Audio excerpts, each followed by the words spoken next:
WrestleTalk! Smackdown and AEW again. It's that time of the week, and we have a new Intercontinental Champion. Is it going to make a lick of difference?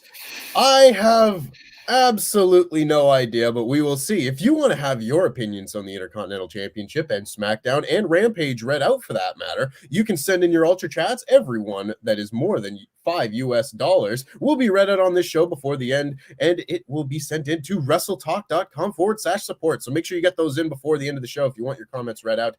Lori, Blake, do you care about the Intercontinental Championship? Do I care about it? Do I care about Smackdown? Is probably the bigger question. Not massively. I think the thing with this is so this comes out of I keep wanting to call him Walter because his name is Walter, but Gunther beat Ricochet right on SmackDown this week pretty convincingly. It was a pretty good match, I thought. Actually, it was a good match. It had a lot of kind of old school NXT vibes for me. But we had that. He wins. I think it worked. I think this is what could make that title important. That title has just been floating around for ages. It's missed so many pay-per-views in the last year, 2 years of time. Like Shinsuke Nakamura just had it for ages and nothing happened with it. Ricochet gets it and gets a little bit out of it, but not a huge deal. And I feel like Gunther could be really the person to actually make that feel important again. And I think also it gives him some legitimacy as well. This is somebody who's actually on the rise in WWE in terms of he's been knocking around for ages. He was in NXT UK for so long that I think realistically, despite the fact that he had this kind of mystique about him, there was no momentum with Walter. He was just down in NXT UK, existing, being an absolute beast and a boss, but no one knew about him. And now he's kind of been repackaged on SmackDown, and he has that feel of something quite special, I think. And I think putting the Intercontinental title on him, if they want to keep featuring him, is a really, really good shout.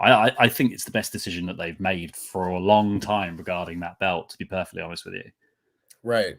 I more or less feel the same way. I don't necessarily feel like it has to have been that way, because just as much that they could get whatever they want to get out of the Intercontinental Championship right now with Walter, or Gunther, or whatever you want to call him, I feel like they could have gotten that same amount out of Ricochet. They just don't really let Ricochet wrestle his exciting style as much. Mm-hmm. You know, it's really hard to get invested in a Ricochet match when he's going to do one flip and the match is against Shanky. So I don't know that the Intercontinental Championship is going to feel that important in a match like this, but it's very hard to not make Walter feel important. And I think the Intercontinental Championship is just going to feel important kind of by proxy. You know, that same way that the United States Championship felt important when John Cena had it. And that was his big run with the US title. And as soon as he lost that title, the title just kind of stopped meaning as much. I'm hoping that isn't the case with the Intercontinental Championship. But at the same time, it's the Intercontinental Championship, and I feel like we've kind of been beating this drum for 30 years at this point. I don't know that there's much that can be done with it, but I think that if you want to have I feel like most of the things on this show right now I look at them as ways to get on the show. The Intercontinental Championship is a free get on SmackDown every week card. Mm-hmm.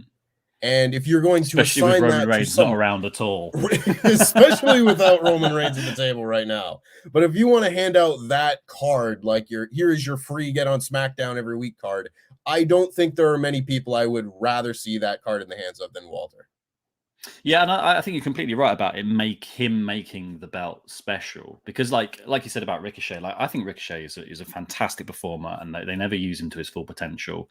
But Ricochet is someone who you can conceivably see being beaten for the Intercontinental title on any old SmackDown any day of the week. Gunther having the belt feels like you can really build big feuds around the Intercontinental title and have big pay-per-view payoffs to it where people will come really close to toppling him and they just come up short. And then you bring the next person in and then have them go up against him. And then in the meantime, you just have little showcase matches for him, squashes and all that kind of stuff. He's someone who feels like a final boss to hold a belt. And that is kind of what you want from a champion. You want them to feel like earning the opportunity against them is special. And I think Gunther is exactly that person. I think that's a really interesting way to like put it, because I hadn't really been looking at it like that specifically, but you're absolutely right in that sense. And I think that Walter will. I'm just gonna keep calling him Walter. I don't care at this point. I'm committed to the bit. I'm having to tell myself it's Gunther every time. But I think you're right in that it makes the Intercontinental Championship a bigger prize to be won, because beating Walter is no small accomplishment, and it's not something that's going to be done every week. It will probably be done once, and then I would imagine he'll probably be transferred over to the world title program. But that is a big difference from like Shinsuke Nakamura, who holds the belt and maybe defends it and maybe wins matches while he's champion. Who knows? Now I have a firm belief that the holder of the Intercontinental Championship will be winning matches just consistently and strongly and being presented well. And that is not something I can say about a lot of Intercontinental champions that have come through over the last like 10 years. Very, very few of them have had good presentation as champion. And I think Walter can be the difference here. Now, I want to ask you about like the match itself, because the match to me, I feel a couple of different ways about it. If you would put Ricochet versus Walter on like the main event of an OTT show or something like that, this would probably be like a match of the year candidate, I would imagine. Yes. And it would look nothing like the match that we got here. Now, I say that, and I don't necessarily think that that's like a bad thing, because this is a TV match. I don't think that this should have been necessarily like a 20-minute classic. I think that Walter should have a pretty dominant victory, and I think that that is okay, and I think it's a pretty good example of like a TV match being okay on TV, if that makes sense. Like, yeah, I think be the big pay-per-view main event quality match, but it served its purpose for what the quality was.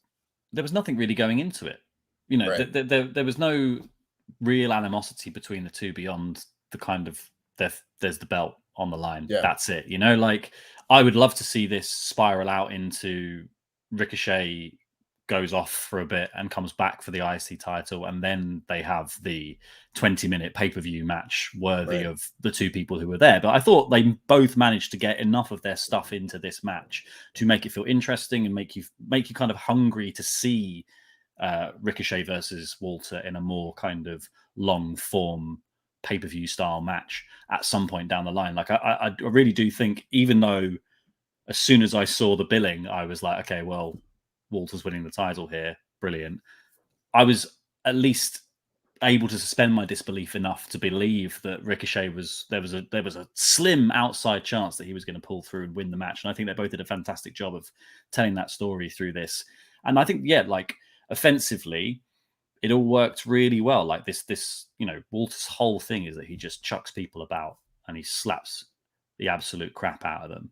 And Ricochet, because he's so nimble, was just able to, anytime Walter got his hands on him, to wriggle out of it and flip out of pretty much any maneuver. But it was the chops and the lariats and that sort of stuff that just toppled Ricochet. Every time he was building momentum, Walter was the brick wall stood right in front of him. I thought it was really well done, to be fair. I thought a lot of the matches on this SmackDown were actually pretty damn good. Mm-hmm. Yeah, I found myself by the end of SmackDown just being like, well, damn, there were a few good matches on there, wasn't there? This wasn't just like one of those throwaway episodes that we can just be like, nothing happened, we forget about it. Just like, no, there's actually some good stuff on here. Not as much to complain about. It's still the pacing, whatever, that we'll get to. But I thought this was a good addition to the show. I'm now, having seen the match, a little bit perplexed that this wasn't on Hell in a Cell.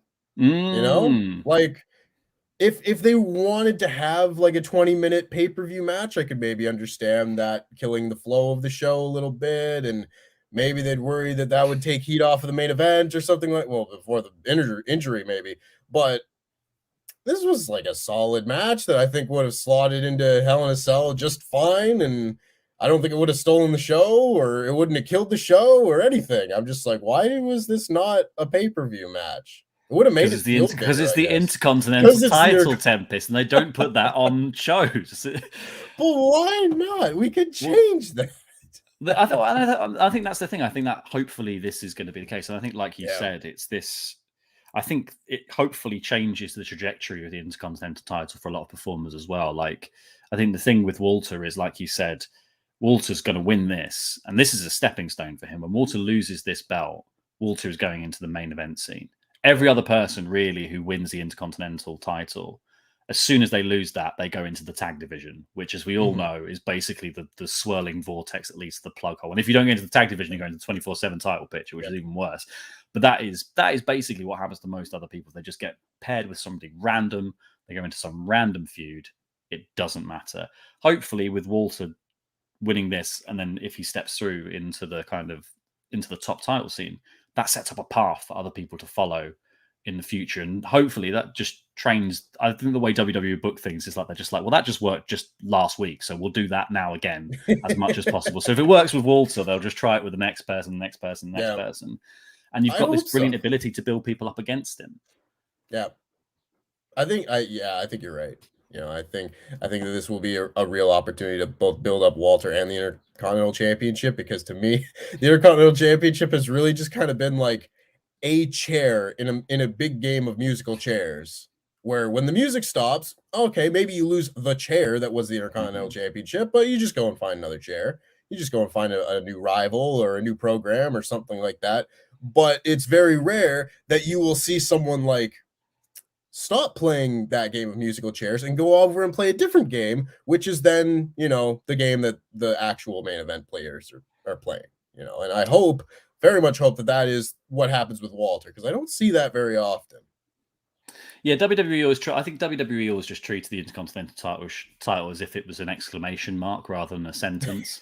Like, do you know what I mean? You have a sentence where it's like, this is the match, and then they just go, and the IC title is on the line, and it's going to change, rather than being like, the Intercontinental title scene is the main thing, and then who's doing it is kind of supplementary to that. I like this. I think this is a good choice. I don't know whether it's the Intercontinental title, so it could be absolutely meaningless. But I really hope that this does something, at least. Well, we can hope. Who knows? Who knows? But we can hope. But we'll get into some of your Ultrachats now and hear what you have to think about the Intercontinental Championship and Walter and SmackDown and all that good stuff. So if you want your comments read out before the end of the show, make sure you send them in. All that will be sent in, $5 US and up to WrestleTalk.com/support will be read out before the end of the show. Like this one from Hannah Winter saying, "Hey, Lori and Tempest, good to see Walter win. I find it so funny every time I hear his name, especially with the US pronunciation. This tough SOB has the same name as the wimp from the Beano. If the name change was flipped, people would be mocking it too." I disagree personally, but I want to see.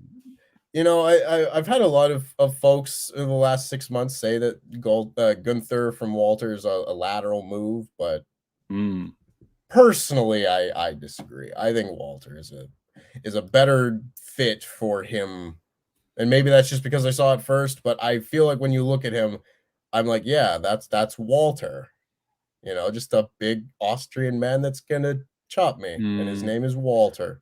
I think Gunther's got more of it's more threatening than Walter, but I liked Walter. It was unique. Gunther feels cheap. Gunther feels like what's the first Germanic name that you can think of? That's the manufactured. Yeah. Oh wait, what's the other one you can think of? Ludwig. Perfect. Yep. Excellent. Our job is done.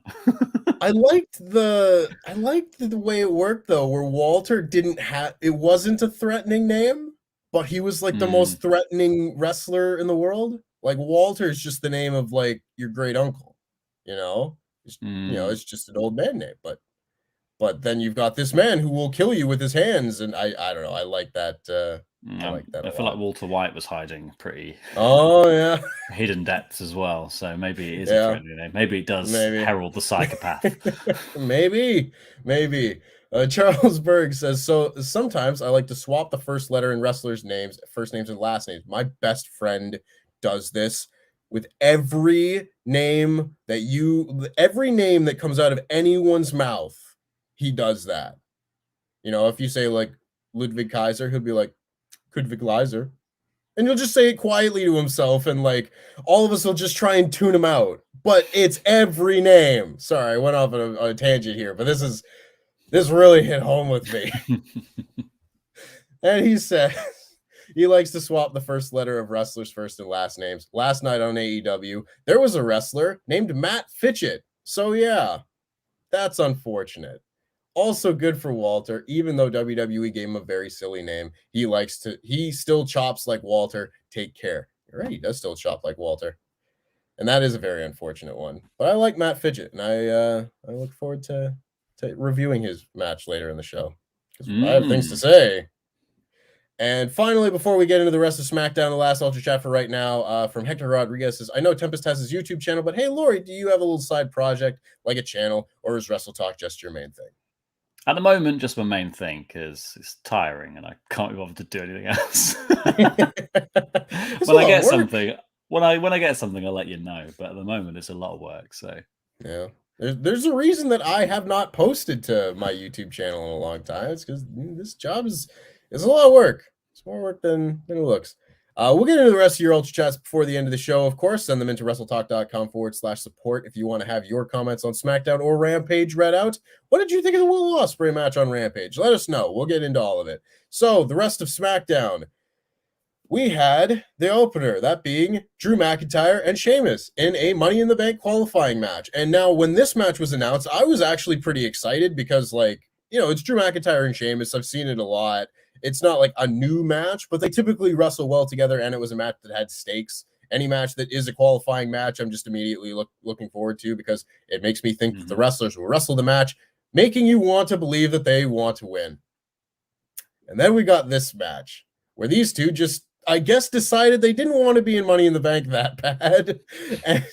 And as they were brawling on the outside, it was kind of becoming clear that they were focusing on the ref's count, and he was getting higher, and Sheamus picks up a chair, and Drew picks up a chair, and they start swinging it at each other, and the ref just throws the whole match out.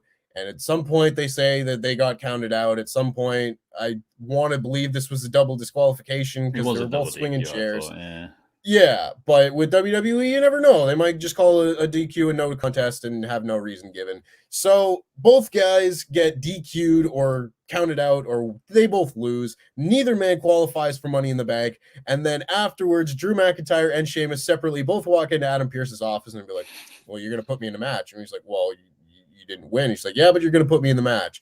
And he's like, okay, but I've got a lot of things to process, and I'll get back to you. Because there's always something to process during SmackDown.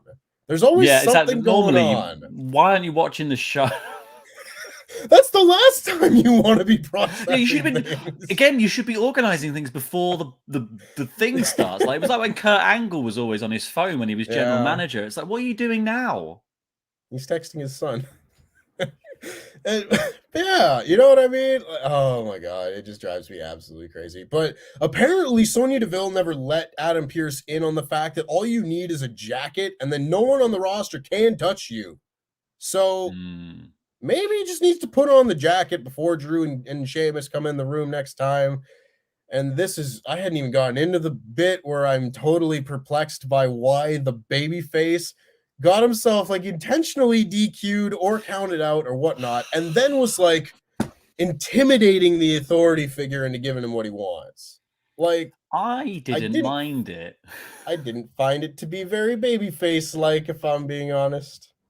True, I think Drew is in a sort of fiery babyface era. He's in the kind of and I think the Sheamus thing, it felt like an escalation, right? It felt like they both got lost in the competition rather than in the prize. They got lost in the kind of just beating up the other man aspect of it.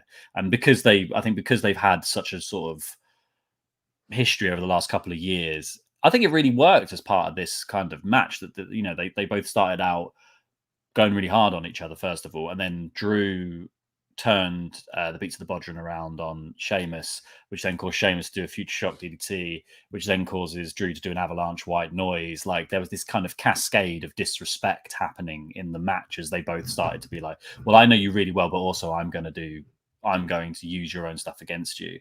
And then building up to that point where it kind of loses control completely, and the two sort of smash each other with chairs, and the brawl lasts through the break and all that kind of stuff. I liked it. I thought this is fun. It's a fun little wrinkle on the way to what feels like Drew McIntyre is in the Money in the Bank ladder match. something to do on TV, innit? Yeah. I don't know. The way that they got to it, to me, is where I'm just kind of I kind of lose it here, because if this is the type of match where they're gonna lose their minds and start swinging chairs at each other and everything, I feel like with their history, if again, I don't want to look too far into WWE's logic and everything, but if you were looking at this, you might think, well, this match could probably get out of hand. You know, these two don't like each other. This will be a rougher match than what else is on the show, most likely. And to me, if I'm to compare this to other companies and such, I feel like, as an example, like when they set up Jeff Hardy and Darby Allin in AEW on this most recent match where Darby Allin jumped off the really tall ladder, they didn't set it up by having a match go to a DQ first. You know, they just kind of said, like, yeah, this is probably going to get crazy, so let's just make this DQ and skip the nonsense. Now, of course, I wouldn't always recommend going just full no breaks on my wrestling show, but I do think it kind of like, I think it devalues this Money in the Bank qualifier just a little bit, just to be like, I forgot about it. I lost track. You know, like, I feel like you wouldn't do that in like a world title match. And I know the world title match is more important than the Money in the Bank, but I want to feel like the qualifying match is a little bit more important than that. And if they had just said, you know what, we're going to do something special for this qualifying match. You two really don't like each other. Just go have a no DQ match. Our qualifying match is a no DQ match, and they just hit each other with chairs. I think that would have like just given us the opportunity to skip over this double DQ non-finish match and just have the match they're probably going to have next week. But again, I didn't think it was like that bad. I just think it could have been a little bit like written a little bit tighter. I think it's funny though, because it's just got this, I don't know, there's just something about neither man backing out of hitting the other one with a chair, even though they know that the rules would be like, no, that's thrown out, and being like, well, I'm not going to let him hit me with a chair, so I'm going to hit him with a chair first, and they both just do it at the same time. Like, I liked it. I thought I genuinely, it is silly, and I think in something else as just as a pointless bit of elongation, I would, you know, in a world title feud, I would probably find this kind of a pointless elongation of something. But because it's just for a thing that happens at a certain time of year anyway, and yes, the Money in the Bank match is important, but it does just happen, and people do just qualify for it without doing matches at all. Like, that's this true. At least adds a nice little funny bit of story going in. And that, like, if you can't use a non-tournament, which it isn't a tournament, you know, this is there is no formal way to get into the Money in the Bank match. That, you know, some people just pick, some people have to qualify. There's all sorts going on with it, generally speaking. So like, why the hell not just be like, yeah, whatever, we'll do a crazy story with Sheamus and Drew, because it gives you a chance to put Drew on TV more. Because the thing is, if Drew qualified this week for Money in the Bank, then what's he going to do for the next 3 weeks? I think you can find some things to do for sure. But yeah, I mean, if this is just going to be like an extra week to, you know, get to Money in the Bank, like, you've described all of wrestling booking there, though, Tempest, haven't you? You find something to do. That's all wrestling booking is. You go, this is what we want to happen, and then this is where we are. This is what we want to happen, and in the middle, we find some things to do. Because ultimately, how do you stop a fight from happening? That is the real question in all of wrestling, isn't it? It's what every referee wants to know. So yes, of course, this match ended. It did with the double DQ or no contest. I'm looking at live results, and it's just like, this was ruled a no contest due to a double disqualification. I was like, how does that make sense? Is it a no contest, or is it a double disqualification? Is one or the other? They mean it by a draw. They mean draw, though, don't they? No, this is what they mean. Yeah. But draws don't exist in WWE. No.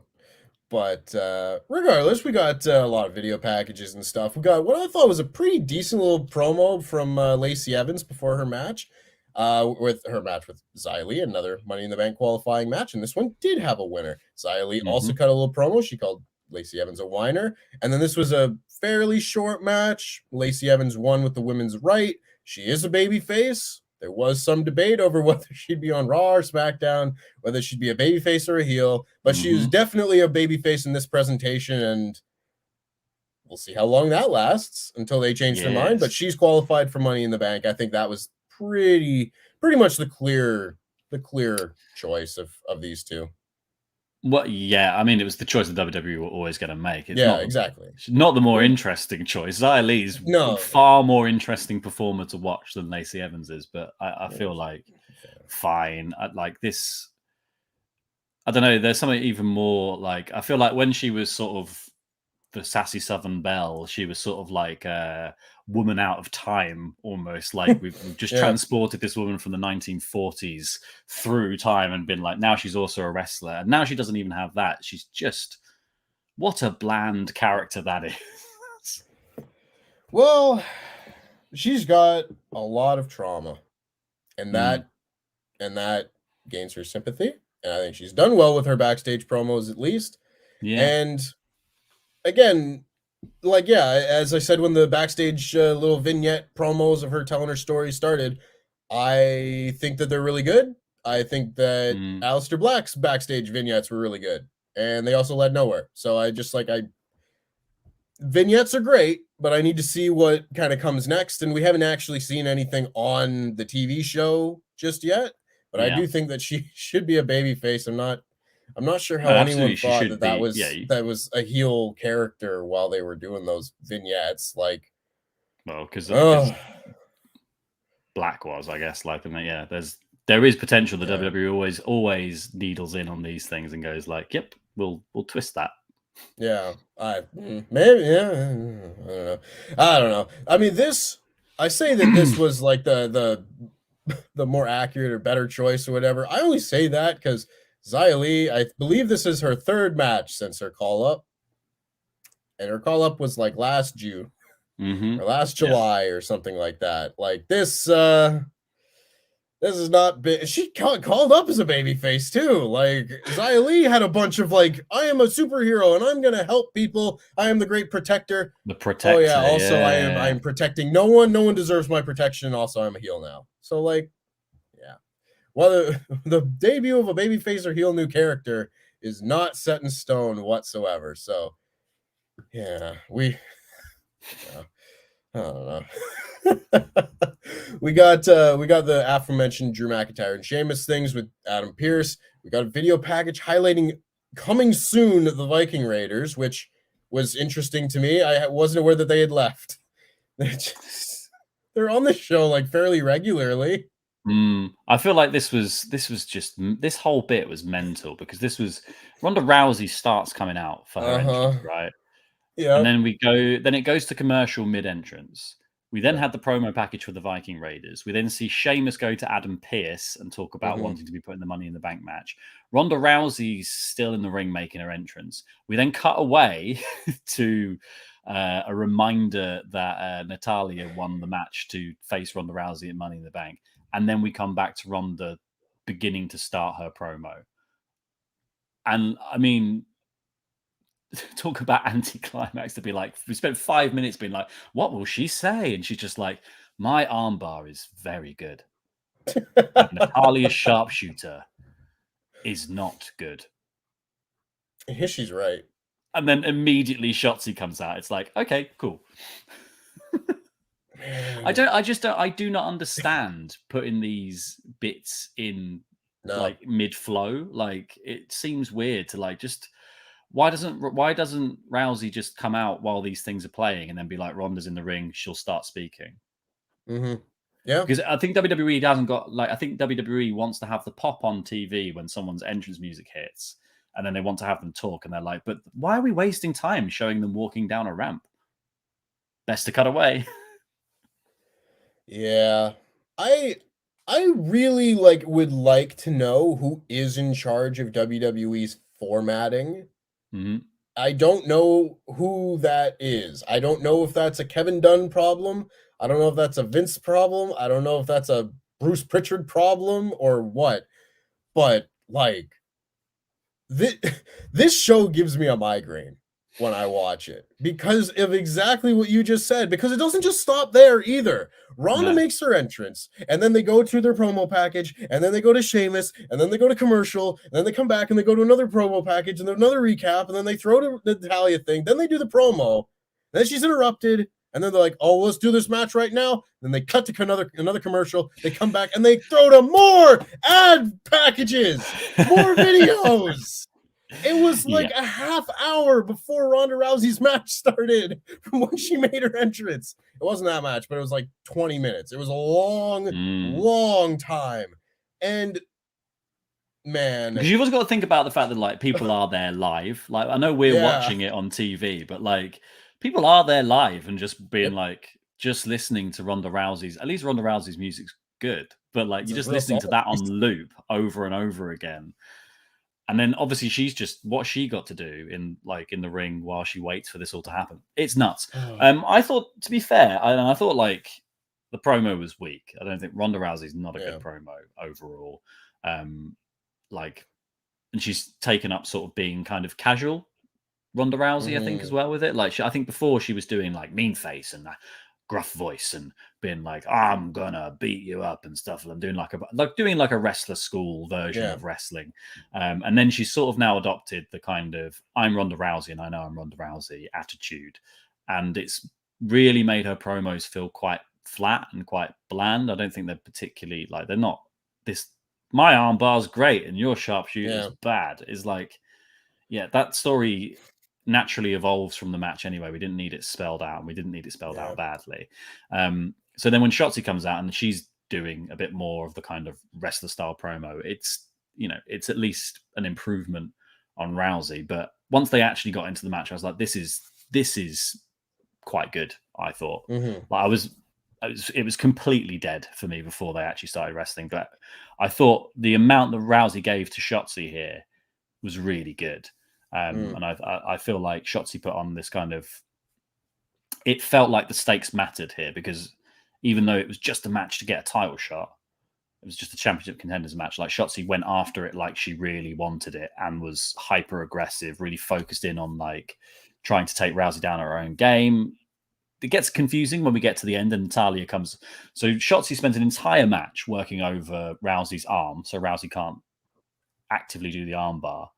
And then Natalya comes in and locks in the sharpshooter after jumping Rousey when she gets the victory, and then holds it for a long time. And then they're like, "Oh, Rousey's got an injured leg now."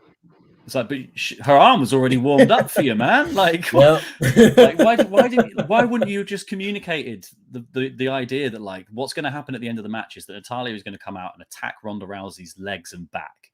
So Shotzi, why don't you work the leg for the whole match? Because then she got half an injury. She's now like double injured. Yeah, she's got two halves of exactly. two different injuries. Yeah, to me, I did not like the promo because it's Ronda Rousey promo. She's not very good at them. And they seem determined to get Ronda Rousey on this show with a microphone in her hand, like all weeks possible. So I really just don't kind of understand why you couldn't announce Ronda Rousey versus Shotzi and then just go to the match. Like, I don't know why you need to do the promo beforehand, because it just makes the pacing of the show feel so muddled. We need the segment between two commercial breaks that is this promo, and then another one that's the match. Just do the match and have it be like long. Because the other issue, reminded Tempest that Natalya was in the mix. Well, she's going to come out and she's going to do something. That. You can do that. The Natalya one is not the problem. It's the Sheamus one and the Viking Raiders one. Yeah. No. But the other bit about this that kind of stuck out to me was I find it very difficult to suspend my disbelief in a match like this when I saw Ronda beat Shotzi in a beat the clock match like a month ago in about 90 seconds. And like, again, you can get away with something like that if you give her a reason to have lost in 90 seconds. Like, oh, like it's off my game, I was distracted, there's something else going on, whatever. I'm more focused, I'm dedicated to come back, I'm going to beat you for this championship. But it was like, no, she just lost in 90 seconds because she's down here and she's facing Ronda Rousey who's up here. And then they run the match back a month later and now it's competitive. And I'm just like, well, I can't watch this show and think about it. If I think about this show, I will have like an aneurysm. So you just have to watch them in isolation, mate. Just forget about them every week and come back to it and just remember the one you're watching. That's it. They all exist in a bubble. Yeah. I think the other thing is that this match backfires, right? Like this. Yeah. I think this actual match being so competitive and then having Natalya come in and do the sharpshooter. One, I think there's a bit of a logical discrepancy between who's working over what bit. But two, I'm sitting there being like, well, I'd rather see Ronda and Shotzi go again, longer and more competitive, rather than seeing Natalya versus Ronda, because that doesn't feel... We've not seen as much of that.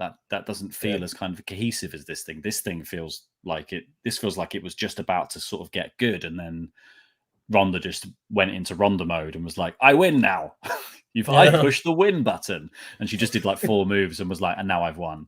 And it was literally at the point where there had been this kind of nice back and forth. And that was a point, like, you feel like in a takeover match or a pay-per-view match where something just goes onto the next level and they find that next gear. And obviously that was where it had to end, because we'd also spent 20 minutes running adverts. Yeah. Yeah. So yes, Natalya did come out and she locked in a sharpshooter on Ronda Rousey. It was your typical beatdown segment. That was fine. They'll have a match and it'll be fine. We got Riddle having a backstage interview with Megan Morant, saying that he thrives under pressure, and talked about doing it for Randy Orton. And I enjoy Riddle's promos. I thought this was good. We got the aforementioned Intercontinental Championship match with which Gunther won. And then we had Paul Heyman telling Sami Zayn that if he won his match with Riddle, he had the ammunition to welcome Sami Zayn into the bloodline. But that didn't happen. And that was our main event. But before we got to the main event, of course, we had to make sure that you all knew the real main event was recapped. That being Madcap Moss and Baron Corbin having their match again next week. You had to. The main event was in the ring, but you had to recap Madcap Moss and Baron Corbin. You couldn't have made their 1 week go by. 1 week go by without having Baron Corbin. So stupid. It's so dumb. Yeah, I mean, and also like, the fact that they were like, yeah, so they're gonna come back and they're gonna have a last laugh match, and then Pat turns to Michael Cole and goes, "What's a last laugh match?" And Michael Cole goes, "Oh no, what is that?" Yeah. Like, why announce the title of the match? Like, it's just silly. We're gonna have a Nigerian drum fight. Yes, exactly. And then they didn't even use the drums. This will be that, and then no one will laugh. And this is the thing, is like, yeah, it takes the kind of... I think this is my issue with the kind of pacing stuff, is that it ruins the kind of stakes of who's important, what is important. Like, Ronda Rousey, the SmackDown Women's Champion, shouldn't be being interrupted in terms of going into the ring and doing her promo, because it removes the gravitas of like the champion coming out and getting the kind of pomp and ceremony of walking to the ring to say something important and then saying something important. You kind of kill the momentum of that, and you just join back with them being like, oh, they're going to talk now, so yeah, we'll probably go back to that. And here, this match ultimately, and I think they forgot it in the match as well, that this match had quite big stakes. You know, like, if Sami Zayn wins this, Paul Heyman is going to advocate for him to be in the bloodline, apparently. Obviously, it's manipulation. But if Riddle wins this, he gets a shot at the undisputed Universal Champion next week. And if he loses it, he has to leave SmackDown. So, which he's not on to begin with. Yeah, but these are big stakes, right? These are huge stakes in terms of like where you can perform, what you can do, all that kind of stuff. And they just showed a recap of Moss and Corbin, and then in the match, it only ever felt like it was about the title shot and not about Riddle being able to be on SmackDown, or that just felt like something they just added in for no reason. Like that second bit of the stipulation is just a needless bit of flavor, because actually it's just you either win and get the title shot, or Zayn wins and he gets to be in the bloodline. Like there's already got 2 stakes. You've added a third one that feels like that's technically more important than the other ones, if you're going to get fired from something, like if you're going to get sent away from somewhere and you can't ever go back, like that's a much bigger thing than getting a title shot necessarily in wrestling.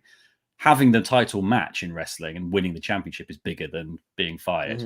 Being fired and then winning getting a title match in my book. And it just felt like this match was only ever really about that one small. It was only ever really about whether or not Riddle was going to win. It was never really if Sami Zayn's going to join the bloodline. It was never really about if Riddle's going to leave SmackDown. The only real thing on the table was the title shot, and that was all that was ever really being played out in the match. Still, Riddle versus Zayn, a lot of fun. I really like them two, and I really want to see them work together more. That was great. Yeah. It was just one of those combinations where I don't really know why, but when I saw it, I was like, "Ooh, that's fun." I hadn't thought of Sami Zayn and Riddle yet. It wasn't a combination that we really have gotten to this point. And it's nice, it's fresh. And when you get like a nice fresh match with two guys that haven't wrestled before, and they do it in the main event, and they give them like 15-20 minutes, and you don't have a lousy finish, this is about as good a SmackDown main event as I can recall seeing in like a long time. Because even like the good ones that we've gotten recently, whether it's the Usos and RK Bro, they all end with like some crap finish and makes me just end the show going, oh man. But this one was really, really solid. You had Paul Heyman on commentary, who I thought was adding a lot, who every time Sami Zayn would do anything, he'd hit a move. Even if Sami Zayn would hit a move, cover him, and Riddle would kick out, Paul Heyman would still be upset, just being like, cover him again. You could be doing more. And I was like, such a good manager. Like, even when you think Sami Zayn would have done enough, like he hit his move and he went for a cover, that would be where most of these things stop. Paul Heyman still wants more. It just like, it makes me believe that there would be a reason for wrestlers to want him as a manager. Yes. It would make me believe that you would want his expertise. You'd want him as your wise man. And I like that. I really like this match. I really, really thought this was like kind of saved the show. We had some good stuff here, and mostly I was just kind of distracted by the pacing to this point, but this was like a really good main event of SmackDown, and we got Riddle eventually hitting the RKO on Sami Zayn, a really nice RKO too. It was really quick, and he got the pin, and then after the match, the Usos attacked Riddle from behind, and then he went off the air with him saying that it wasn't over, and that was SmackDown. So I think it's pretty clear that Roman Reigns probably won't be losing the title to Riddle. But with that no longer on Money in the Bank, they will be having their Universal title match on SmackDown next week. Will that match have a finish? I don't know. Maybe that match will build to something closer to Money in the Bank. Whenever Roman's not on pay-per-view, they seem to just shoot the pay-per-view match like the SmackDown before and just go, nah, there you go. And then I think we're all on the road to Randy Orton, right? Like it's not right. This is all this whole Sami Zayn Riddle match was laced with everyone using vintage Orton the whole way through. So like I feel that signs are there, and Riddle is just a stepping stone on the way there for building that storyline when he eventually comes across. But I really enjoyed the match. I like the fact that there was no interference. I like the fact that they were just allowed to go for 20 minutes. I like the fact it had a clean finish. I loved all of that, apart from the packaging, because when you package it the other way, it actually needs shenanigans. Because of the way they packaged it, it needed the Usos to come and interfere, and they didn't. And then they come out at the end, and you're like, well, you've come out at the end when he's already won the opportunity to face Roman. Dummies. Like, you could have stopped him doing that and then just been to like Sami, like, oh no, sorry, mate. Like, what are you doing? You've literally given him the chance. No, you see, they did it because they believe Roman can beat Riddle, but they don't want Sami in the bloodline. I think that too, but I think that was never made explicit because I also don't think that's the case.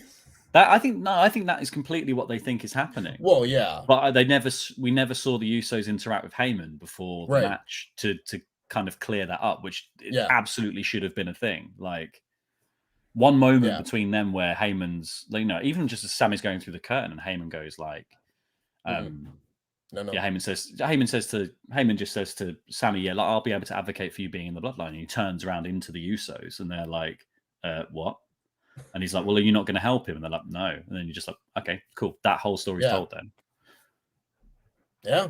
I literally, you replace the Madcap Moss segment with that, and you make this match like 10 times more cohesive. Tempest, the Madcap Moss thing is imperative to the structure of the show. It's the keystone holding the entire show up. Take that out and it all falls apart. The crazy thing is I don't disagree with that. They're so dead set on this Happy Corbin thing. Anyway, I've talked enough about SmackDown. I've had enough of that nonsense. So with that, let us get into the actual fun show. Whoa, that's not the right one. That's the one. We're not sponsored today. It's Rampage. It's Rampage, baby. So I think this was like the quickest from like second one of the show to the start of the first match. I think this was like the fastest ever. Yeah, because they're already on the second bell by that point. Yeah. It just went ding ding. They'd already, obviously one ding had happened off screen. Sometimes we're lucky enough to get like, they're both in the ring, but here's participant number 1 and participant number 2. And sometimes we don't. Sometimes it's just, and they're in the ring and we're going. And sometimes it's, and they're in the ring and we're on the second bell and we're going already. So the show opened with Eddie Kingston and Jake Hager. I absolutely did not accidentally call him Jack Swagger in my review this last night. He's not been Jack Swagger in 5 years. And it's been a long time. You know, Eddie Kingston versus Jack Swagger was the opener. And you know what? It still kind of is Jack Swagger, because I'll be honest, I've never seen this man's wrestling style change from the transition to WWE to AEW. And I do kind of think that Jake Hager is among the more boring people on the AEW roster. So I didn't have as much interest in this Eddie Kingston-Jake Hager match as I thought I could have, especially considering this is the first singles match that Eddie Kingston has had since he walked out on Double or Nothing with a gas can in his hand. I thought this next match was going to be something absolutely ludicrous, but no, it was just kind of like, it was a solid match. Jake Hager hit his suplexes and he hit his Vader bomb, and Eddie Kingston managed to hit a power bomb and hit 2 spinning back fists for the win. It was a solid opener, but I just really don't care about Jake Hager. There's 11 people in this little program, and he's my least favorite among them. So I don't think you need to care about Hager. I think Hager did what he needed to do here, which is take a loss to Eddie Kingston, because I think Hager, while not necessarily the most enticing or exciting talent on the roster, he's a big guy, and there is something about beating Jake Hager. I think there you know, like it's not the same as toppling a Chris Jericho or someone like that, you know, like it's not a big name for Eddie Kingston to do, but it's another win to put under Eddie Kingston's belt here that feels meaningful without it just being like, you know, equally this could have been somebody like Danhausen, you know, like somebody who you would just be like you'd just be like, Eddie Kingston will win that easily. Like this is a match just to give Kingston a little bit of heat, but it just has that little bit more meaning because Hager does have the kind of the aura of a tough guy, like quite a tough bit of competition, partly because of his size and partly because of the way he's been sort of always kind of cast as the enforcer kind of character. So like, I do think it is meaningful for Kingston to have beaten Hager. Obviously, in that you get a pretty bog standard match between two people, but I think the prestige of beating him is the right level of prestige that they wanted to give Kingston at the time. Yeah, I think that is just kind of the situation. I think you've hit the nail right on the head, and that's why I'm not like, you know, if this was the main event, if they spent time building up to this, I'd be like, what are you wasting your time on? But if it's a match that you set up on Dynamite that you have as the opener on Rampage, like, it's not the biggest deal in the world to get worked up over. I just, I think both things can be true. I think that beating Jake Hager is like more visually impressive for Eddie Kingston than if he beat Angelo Parker or Matt Menard or whoever. But that being said, I think both of those matches would have been better.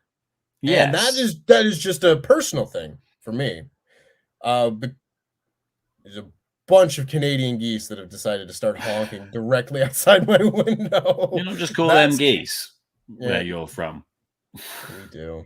We do. It's I got to translate for the others that aren't as familiar, but we have them yeah. here, and we just call them geese. Why'd you steal our geese? Well, they keep coming and landing in our ponds. That's their choice. Yeah. But anyway, yeah, I didn't get a whole lot out of this match. For me, like I know I'm not every fan, but when I watch Rampage in particular, like the thing that I'm looking forward to seeing the match is hopefully like good matches, like really strong, competitive, good matches and everything. And I don't like Jake Hager. That's just me personally. I just don't like him. I don't like his work. I don't think he's that interesting or he's that intriguing or that good of a character or anything like that. It's just kind of like he's a guy. And he played his role as a guy fine here, but if I'm going to do a review, I'm just going to say, hey, this match wasn't my cup of tea. His role is to be tall guy, and he was tall guy, but shorter guy. Tall guy. Pinned down. That's fine. Sometimes that's all wrestling needs to be, Tempest. You don't need to you don't need to overcook it. I want to see a spin-off of Tall Girl called Tall Guy starring Jake Hager. I don't actually. I think that would probably be the worst movie I'd ever seen.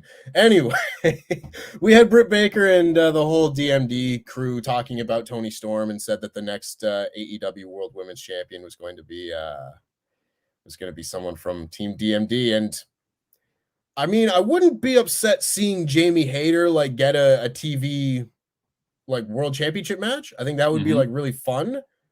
I do not need to see this belt on Britt Baker like anytime soon. I don't think that's going to happen. I think it's just a promo, but I saw that and I went, whoa, no, thank you. Not right now. Not right now. They've got, I mean, there's so much more there's so many other people to do stuff with that. Britt Baker, have your Owen belt. Yeah. You've got a belt. Have that for a while. Yeah, exactly. Yeah. We had the in-ring debut of Satnam Singh. And he teamed with Jay Lethal to take on Davey Vega and Matt Fitchett, indie tag team. I believe they were called like Brute Force on commentary, even though that's not their tag team name. But what is there really to say about this match? It was not the debut of Hook by any means. But Satnam Singh came out and he was tall, he was big. He didn't really mess anything up, but he also looked like he was having his first match. He didn't do anything that exciting, I think is the thing. Yeah. I think like you said, he did exactly what you would do in that situation, which is you get a tag, you spend no more than 2-3 minutes in the ring, you get the pin, however you do that. He just didn't do anything that impressive. Really, like he did a big running crossbody, and then held them up for a double lethal injection, and then Lethal gets the pin, and then he picks up one of them and does sort of like a Razor's Edge style power bomb, but also just goes, no, don't care. So it just sort of flung them through the air sideways, which does look dangerous. looks immensely dangerous.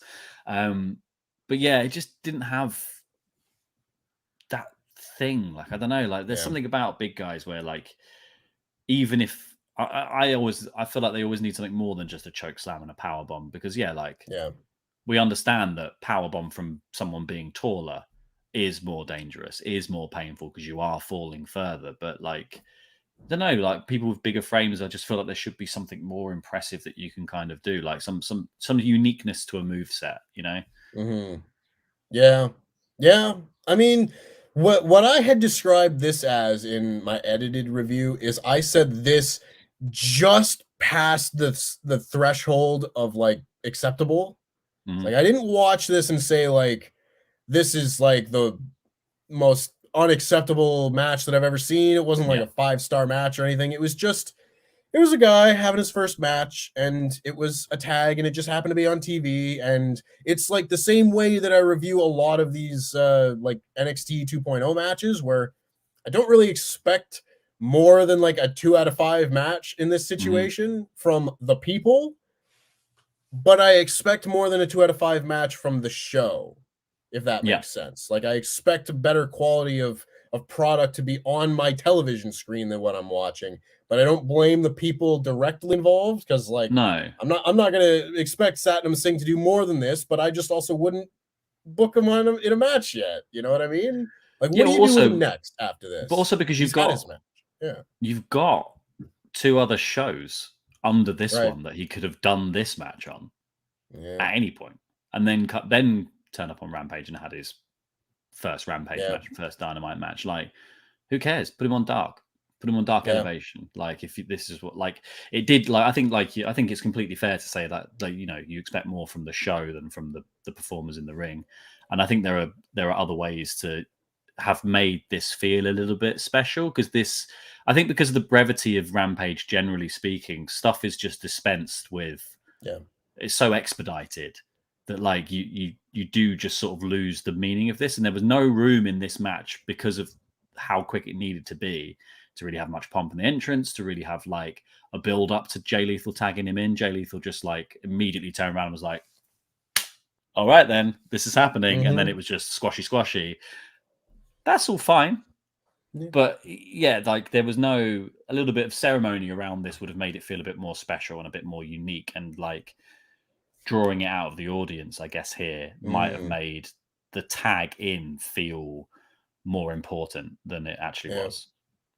And I realized this thinking about it after the fact, but where was Samoa Joe in all of this? Samoa Joe wasn't on TV this week, or wasn't. I don't think he was on Dynamite. He may have been in the Battle Royal or something. In my mind, it's not there. But this Jay Lethal Samoa Joe program, I've kind of been waiting to wrap up for a while, and now it's really starting to feel like we're meandering, where it's like, what? We went through a whole pay-per-view cycle, and we're not wrapped up. We haven't had a match. We haven't had one match in this. We've just had beatdowns. So, maybe we could have had Joe beat down Jay Lethal, or have the Ring of Honor contingent do something. I don't know. They could have done a lot more to make this feel like something. It just kind of didn't feel like anything. I feel like this is a little disappointing. But it's something they're trying to keep on the very low boil, isn't it? Until Ring of Honor, they decide what they're doing with Ring of Honor, and then it will just transfer over there. Yeah. I don't know. Well, you're right, but it doesn't make me feel better about it. Hookhausen have golf carts. That cool. That's the thing. They're bonding. Yeah, they're bonding. You know what? I believe that Hookhausen would have more fun bonding with golf carts than Kyle O'Reilly and Von Wagner would have on that one camping trip that you and I reviewed last year. Oh my god! They went into the woods and worked out. You know what? You're a kind of cool guy. Yeah, you do. Yeah. You want to do? You are cool, Kyle. Do you want to lift a tree up? Yeah. Oh, bonding in wrestling. There's nothing like it. We got Chris Statlander and Red Velvet. I thought this match was great. I was watching the whole time. I thought this match was better than their tournament match. I thought Red Velvet looked really, really good. I thought they had a awesome finish. I love the double pump handle, arms through the legs, flip them upside down, catch them into the tombstone spot. I just think it looks so smooth when you get it right. And Chris Statlander is just awesome. And she managed to transition that into the Friday Night Fever for the win.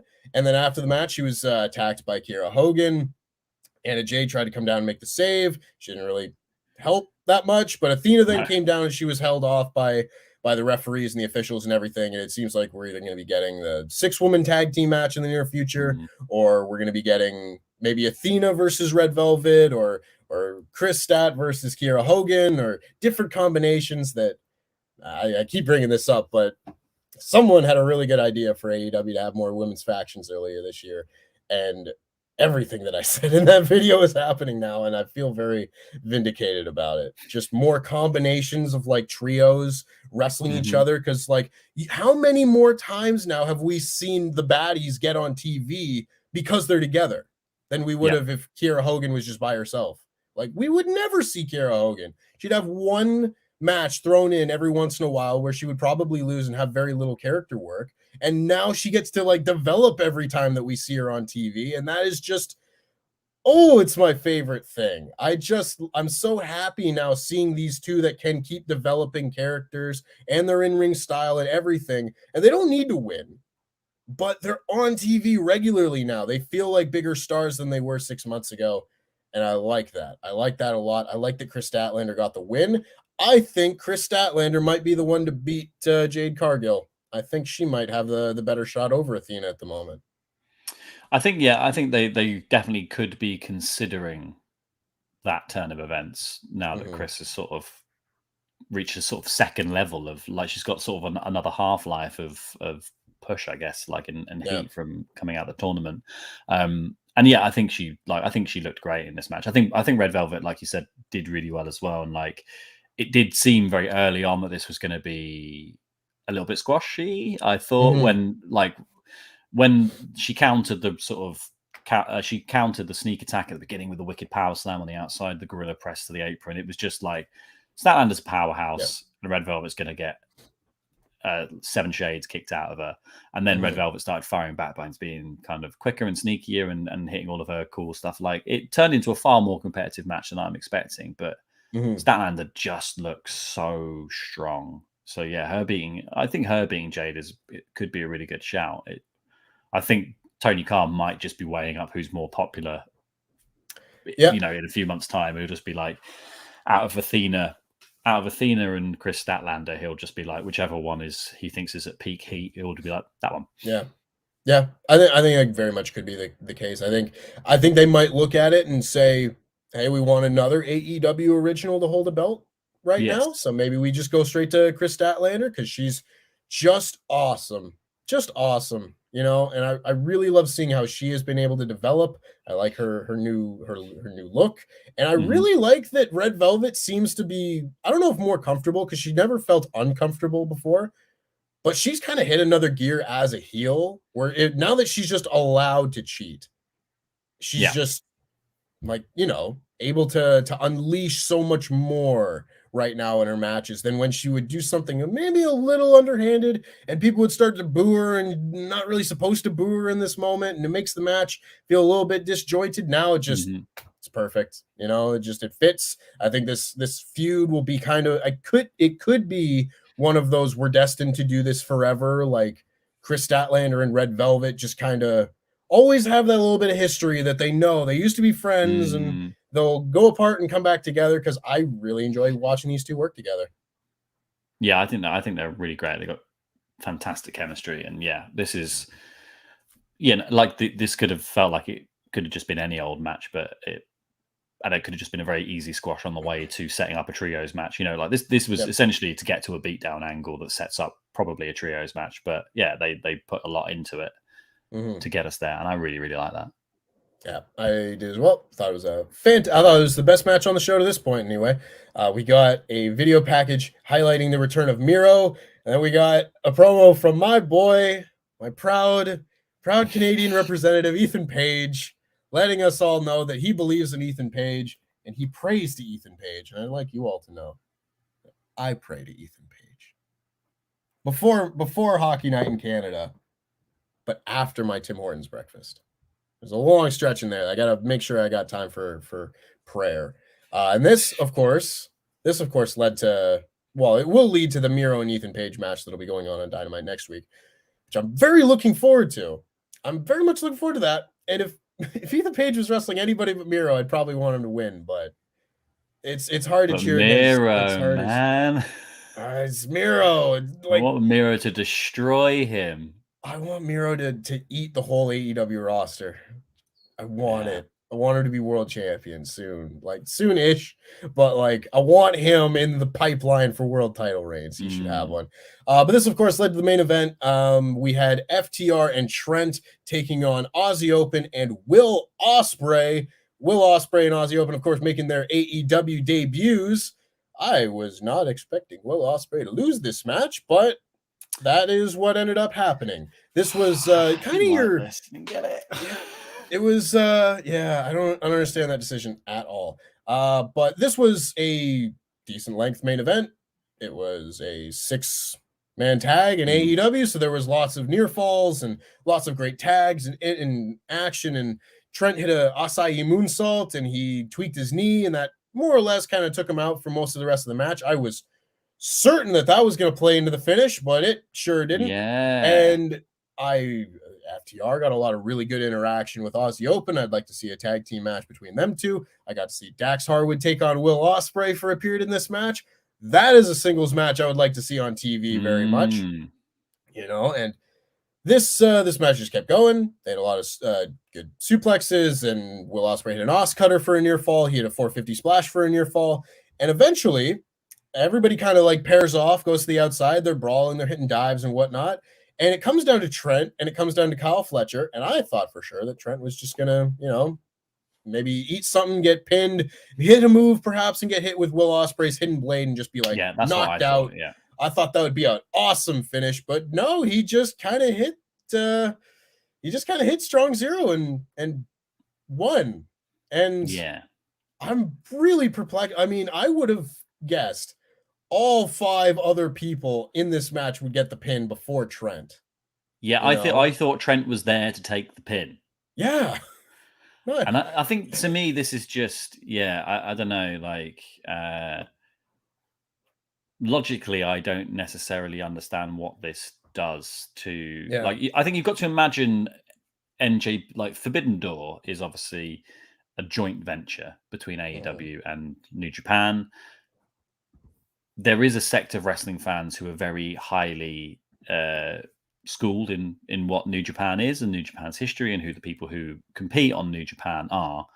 And there are people who aren't. And I think if you're one of those people, maybe stay tuned to WrestleTalk later this month for a video that might help you out. Yeah, and I think this is the thing. Like, so this felt like, and like this will be a damning indictment, I think, when it comes out of my mouth. But this feels like how WWE would treat a talent from elsewhere.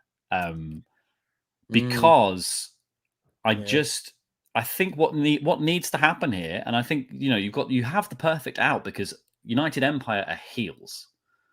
You can have them steal the win here in any way you want, and that adds some drama going into Forbidden Door. It makes the people from New Japan feel like a threat that AEW has to deal with, and it makes you want to see the fallout of that. I know you can't do that for every match on this card specifically, but I think in the case of certain people, obviously, like people have pre-built stuff in AEW anyway.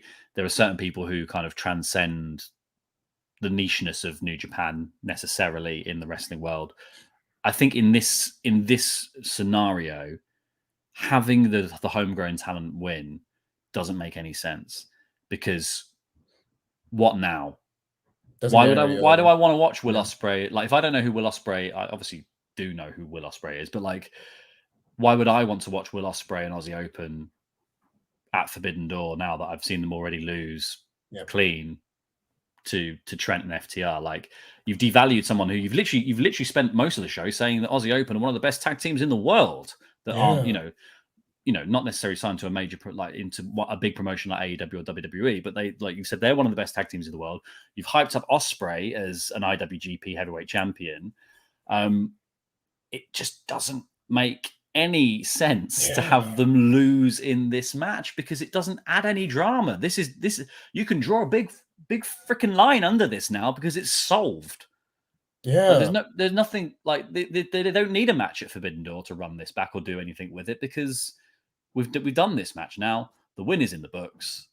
Who cares? Feud over. Like, I know that's not how wrestling feuds work, but like you could legitimately just go, that's done then. Cool, that's a one-off. Yeah.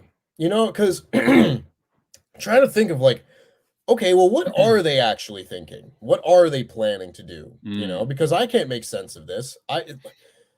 Aussie Open and Will Ospreay are the faction here. Yeah. Why is the faction losing to the non-faction and being pinned by the one who's very specifically not faction? And who's injured in the match? And injured! And not on TV regularly, and isn't being pushed. Every way for him to take the pin, and then you were like, nah, Yeah. What? You didn't say the magic word. And I think this is the thing. Like, I think Will Ospreay got some good offense in here, and there was a very brief period where Aussie Open got to do their stuff as well. Yeah. But realistically, the people who looked the best in this match and who were given the time were the AEW lot as well. Like, I don't really think that the New Japan guys got a full go at getting to shine here, because this is the thing: you're selling a pay-per-view off the fact that, you know, people want to see people from both promotions, and you're only necessarily trusting it to your AEW guys. So, like, why not? And if it's only 2 weeks as well, why not have the heels win? Because then you barely have to vamp, because it'll be 2 weeks, they'll beat the match. See, that's the thing. If we had like 6 weeks to go, I could probably like forgive this, because I'd be like, yeah, there's plenty of time. We'll build something. We don't have time to build anything. You need to have Will Ospreay winning matches now if he's going to be on pay-per-view. You can't have him lose his first match. I don't get this one. I don't know. Maybe this leads to like a 10-man tag at the pay-per-view where you add Jeff Cobb and Great O'Khan to the other side, and you add like Chuck. Is Chuck hurt? I don't know if Chuck's hurt. Where's Chuck right now? I don't know. Rocky Romero gets added to the other side, and like one more, I don't know, whoever, Ishii or somebody, throwing an extra New Japan guy on the other side. And like, still not what I would book. No. You know, like, if I'm trying to rationalize this in some way to be like, well, what are they planning that this would make sense? And it's got to be something where like this combination of the United Empire isn't like their version of the Star presentation, you know? Yeah. Even though to me it is. I think this would probably be the trio I would be most excited to see from the United Empire. I love Jeff Cobb, but you know, Great O'Khan. I don't know. I don't know what the point of this was. I'm really perplexed. The dream scenario here for me would have been, like you described, Trent gets in the ring with Fletcher towards the end. Almost looks like he's about to scoop the victory. Either the injury costs him a second of time, or Dunkzilla or Fletcher just kick out the leg. Ospreay runs in with a tag, Hidden Blade, picks up the win here. Ospreay goes on to have a singles match at Forbidden Door. And you've made enough time and you've built enough time into this match to have a really, really good face-off between FTR and Aussie Open, so you can run that match at Forbidden Door as well. To me, that's the dream card that I want to see. I want to see a good, long tag team match between Aussie Open and FTR, and I want to see Will Ospreay go have a singles match against somebody really high up the AEW card. And I think, like, your exact scenario right there, I think could have worked perfectly with the story they told in the match, because he had an injured knee, and his finisher has him land on his knees. So have him hit the strong zero, and have him just grab his knee for a second, be like, all that weight has just landed on my injury. In the back of the head. That's it. You need 1 second to make that happen, and I think that it would make this match, like, so much better in my eyes, because I just don't understand the main event, you know? And sometimes the finish can just kind of take things down a peg, unfortunately. And to me, this was one of those matches. I think it's difficult. I think it's difficult as well, because in sort of dream scenarios with these kinds of events, like, I think a lot of time, I think I naturally book in my head that the invading force will win a lot of the match, if you know what I mean? Because of the way obviously the kind of we're viewing AEW content, NJPW feels like the outsiders coming in and coming over to win this stuff. So, like, you know, there might be some sort of 1-for-1 trade-off somewhere down the line, but like here it feels like I just want all of the NJPW guys to come over and win their stuff. Because they're the thing you're not going to get to see lots. Like, we're going to see loads of FTR doing stuff because they're on AEW all the time. Like, I really want to see Aussie Open have a good match against people, and I think the best way to build the excitement for a show where one half of it is a little bit niche than the other half to the audience you're selling it to, it makes sense to build that as if it is a legitimate thing and a bit of a threat and hype it, and like you do that, and you especially do that in matches where you have a heel faction. Through cheating, just have them win but cheat, like. Oh, yeah. Or just be opportunistic. It doesn't have to be fully breaking the rules. Just being super opportunistic and aggressive And like you said, like what Ospreay sneaking in, taking advantage of Trent's split second of like being in peril and just nailing him in the back of the head when he's not the legal man. Like that would have been perfect. Yeah. Yeah. It's difficult. I think I would not care as much about this match if the build to Forbidden Door had not been so thoroughly underwhelming so far. And now I will give them a bit of a break in that sense, that they basically lost a week of TV with this Punk injury that they had to then completely rewrite the main event. I think that's I will give you some leeway there. Your top champion going down with a serious injury will derail your pay-per-view plans. That's fine. But that being said, I still think we should have had more New Japan stars on the show by this point. Like it feels like if I didn't know any better, if you just popped me down and I watched this week's shows, it feels like they're building to a regular pay-per-view that's just going to have some New Japan guys on it. Like it just feels like we're going to have an AEW pay-per-view, but Will Ospreay is going to be on it. And we're going to have a four-way match with 3 AEW guys and a New Japan guy. It's like, I want all of it.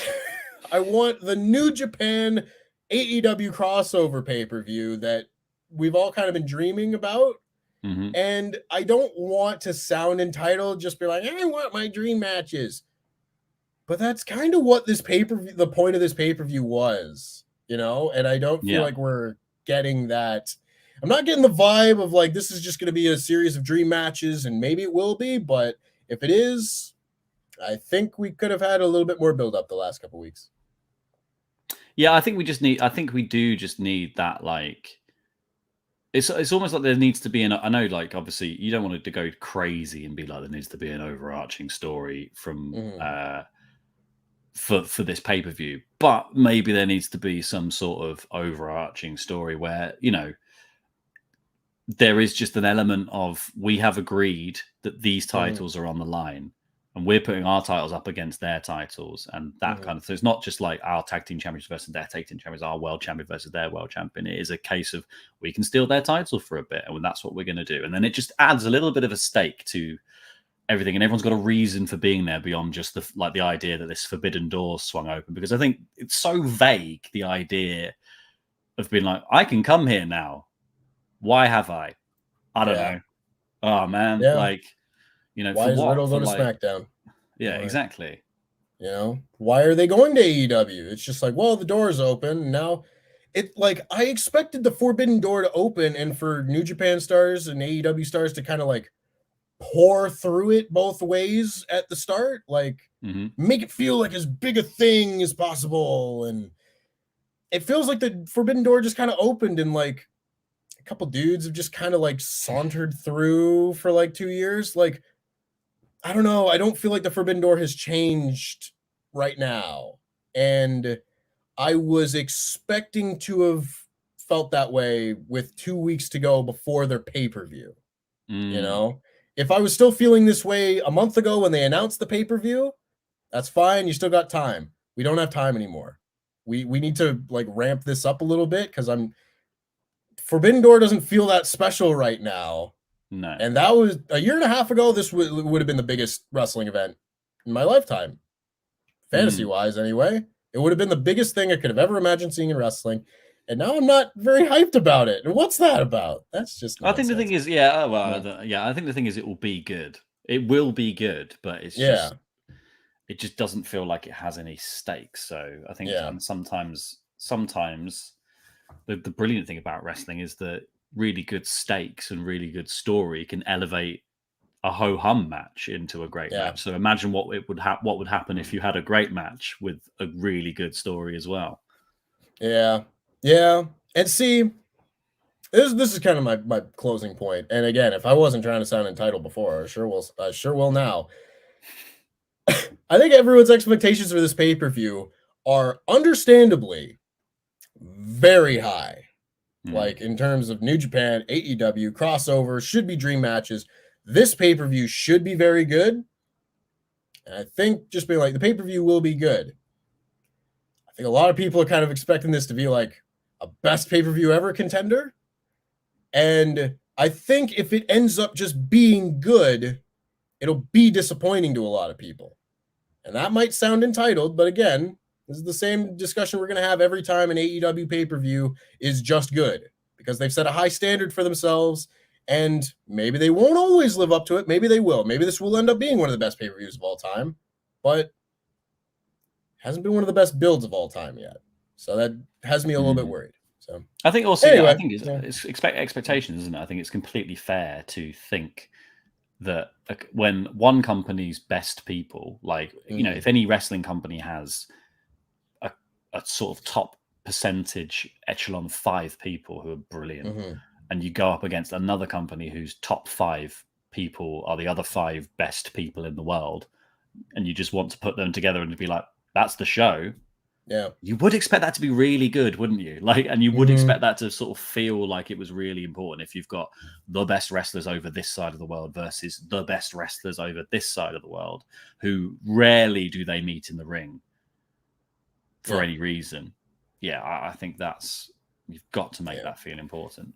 Yeah, I'll also say, because it was brought up in the chat, it's a very good point. New Japan also does have Dominion this weekend, which is like their big pay-per-view, their Double or Nothing.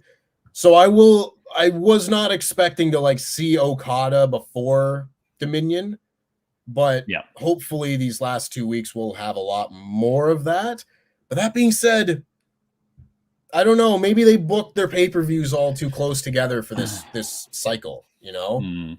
Because 4 weeks after Double or Nothing and then 2 weeks after Dominion might be a little bit tight. But anyway, I hope they go crazy next week. I hope they go crazy the last 2 weeks. No AEW guys on AEW, just all Suzuki, Naito, and everybody's gonna come back.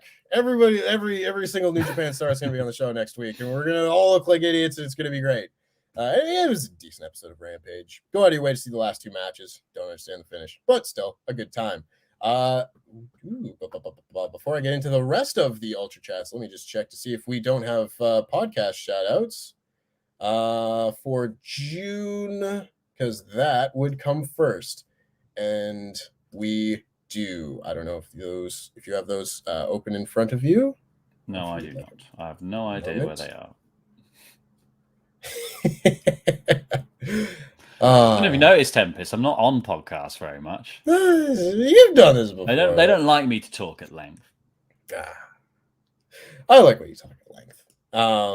But anyway, special shout out, of course, to our Pledgehammers. If you sign up to our wonderful Patreon, of course, we've got so much content for you on our Patreon. You can do free Fan Quizzlemania and watch Andy throw together a wonderful quiz every single month. You've got literally so much content, and there's only going to be more. We're adding more and more things to Patreon as the months go by, and we're looking to add more and more stuff from PFK this year. If there's ever a reason to sign up for Patreon, now's the time. Laurie? You get early access to all the CBW at the moment as well. If you sign up now, the episode 4 is live currently. Episode 5, the final episode of the series, will be live 24 hours early next Friday. And there's also exclusive podcasts and all that stuff about that as well. It's literally so much. After Dark. What you sign up for After Dark alone. Talk about things that shouldn't go on YouTube. But anyway, if you also sign up, you also get your own custom wrestling nickname, and it gets read out by us on a show like this. So thank you to He Can Last Sean for Longer Than You in the Ring. Yeah. Starbucks, Steven Costa. Yeah. Oh, hi, that Danish Mark. Yeah. Shield Maiden, the Zornese. Yeah. LIW's American Muscle, Tyler Gamola. Yeah. Will, I paid Adam to drink garlic and herb dip on the live stream, Stewart to AEW. Yeah. Sometimes they're puns, sometimes they're not. Sometimes they're not. Insert here to AEW confirmed. Yeah. He ran. Aaron Hanrahan. Yeah.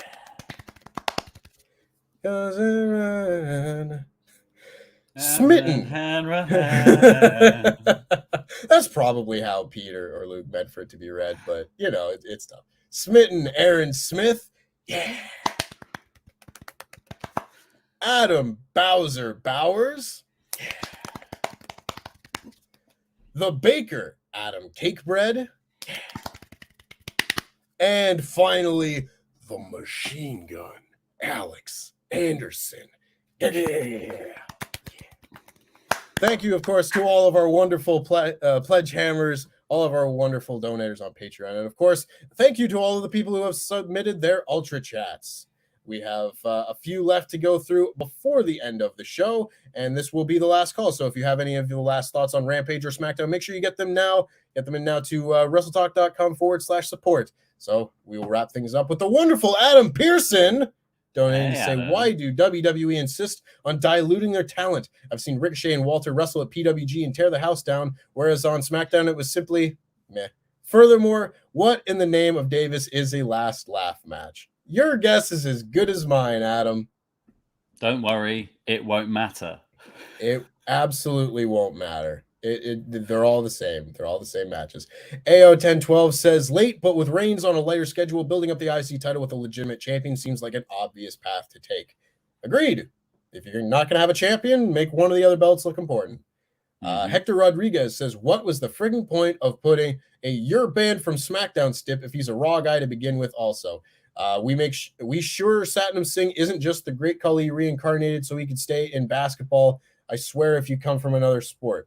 I mean, other than being Indian, there's really no connection between the two other than, again, being tall, but they don't move the same. Like, I feel like Satnam Singh is mobile.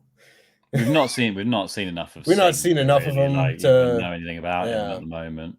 Yeah, it's so like there is no comparables for him because we have seen so little of him. You know, I mean, I thought, but I also buy the idea that he does, as a tall man, he doesn't feel unique. But I think that's in the whole gamut of big guys. Like he doesn't. There was nothing in that. There was nothing in that said like, here's a unique take on a big guy. Yeah, yeah, I agree with that. Yeah, man. She kept playing basketball. The NBA seems like way more fun. Nick Pinot says, looks like Tony will finally listen and took Jericho off commentary. Hopefully this stays. Also, thanks for everything y'all do. This podcast and the news videos are my main way of keeping up with WWE and introducing me to AEW. So thank you. Thank you, Nick Pinot. Thank you. I appreciate your support. And yeah, I don't know where Jericho was for commentary on this show, but not upset. Not upset at all. Hector Rodriguez says another sport and can't. So I think this was linked to the Satnam Singh one. So should have stayed in basketball. I swear, if you come from another sport and can't wrestle, don't even try. It bugs me to my damn core to steal a quote from MJF. These guys are uneducated marks. That's certainly a rant, indeed. I mean, you can try. You can try and coming from another sport, and there's no problem in trying trying to wrestle. I don't know about trying to wrestle on national TV, but I don't give anybody, flack for trying to do this thing. Well, I think this is the thing. It's like how do you know who's going to be good and who isn't? Like, who would have expected Pat McAfee to be good? Yeah. Pat McAfee's great at wrestling. Yeah. He was a football kicker. Yeah. He was a kicky man. He was the kicky man. What would make you think that skill set would translate? But it did. So you never know. Eternal Blue says, I was there in Kansas City for the Rampage recordings. I will actively apologize for not having much faith in Red Velvet. Holy schmooks, look, that girl can go. She and Statlander are damn good wrestlers. Such a stark contrast after having to watch Shafir on Dynamite. I mean, I don't want to talk negatively about Marina Shafir by any means, but I would say that Chris Statlander for sure, and I would probably say Red Velvet as well are probably above her as far as workers go. This is a better match than the Thunder Rosa match, I thought. So yeah, all fine though. All good. I like all of the above. I think we need to tear one down for the sake of the other, but for the sake of comparisons, I suppose. And Hector Rodriguez says, I wonder what United Empire's purpose for losing here was. Us too. Especially when you have the leader of the faction losing here after hyping him up all episode. Are we sure both AEW and WWE's creative teams weren't replaced by chickens running around with their heads cut off? It's starting to feel more like that recently, I'm not going to lie. Like little by little. They're not the same by any means, but it's getting closer. You're gonna have there's gonna be misses across the board, isn't there? Like especially when you've got one person's taste doing it, and also like when you've been doing a show for a couple of years now, like you're gonna start wanting to do things a different way, even though I think wrestling fans quite often are satisfied by seeing the same thing, the same patterns repeating on a sort of 5-year cycle, like Yeah, very much. And I think the introduction of AEW has just been like a lot of people breaking that cycle, because it's the first it's the first introduction to something new since like maybe the peak of TNA, but that's a long time. And Davil Shaw says, "Hey guys, I'm not familiar with New Japan, but Ospreay seems charismatic as hell with a great moveset. That being said, who are your top 5 current wrestlers in terms of movesets?" I don't know if I can give a top 5 off the top of my head at the moment, but Laurie, who do you think has the best moveset in wrestling? The best moveset in all of wrestling? It's too hard to do because there's too many different body types and things like that. Like, I genuinely think Baron Corbin has the best finisher in all of wrestling. Right. He always comes up in these conversations. But he doesn't have the best. He's not got the best moveset. He's got the best finisher. I think Will Ospreay's got a fantastic moveset. I think Keith Lee has a fantastic moveset. I think Swerve has a fantastic moveset. Like, good one. Yeah, I think there are so many people with all different unique styles. I think it's usually more about the way someone carries themselves than it is about their moves, particularly. It's about the style and the swagger. Like, The Rock is someone who doesn't have the most interesting moveset, but it's the way he does it all. Yeah. His moveset is like a spine buster, an elbow drop. Yeah. Some punches in the corner, but he's the Rock. He can make all of that stuff look great, can't he? Like, yeah. I'd probably say maybe someone like Pac or something like that. He's just awesome.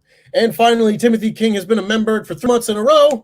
Oh, well done. And he says, going to see Johnny Gargano and Candice LeRae in an hour. What should I ask them? Ask them how their day is going. Yeah. And then obviously ask them what's happening next. What are you doing now? Yeah. Ask them the specific date that they are both going to show up on Dynamite to fight Adam Cole and Britt Baker. Specifically those two. Ask that question and get back to us. And with that being said, that will wrap up this edition of the WrestleTalk Podcast. And we will be back on Tuesday, with a review of Raw. Again, a wonderful program or a wonderful 3-hour show. So of course, make sure that you're checking in for all of our weekly shows and reviews. And that being said, that will wrap us up. Thank you to everybody who ultra chatted. Thank you to everybody who subscribed to our Patreon and gets their names read out. Thank you to Lori Blake, who was so nice to fill in for that dastardly Pete. And as if I can find the outro, which I never seem to be able to do, we will bid you adieu.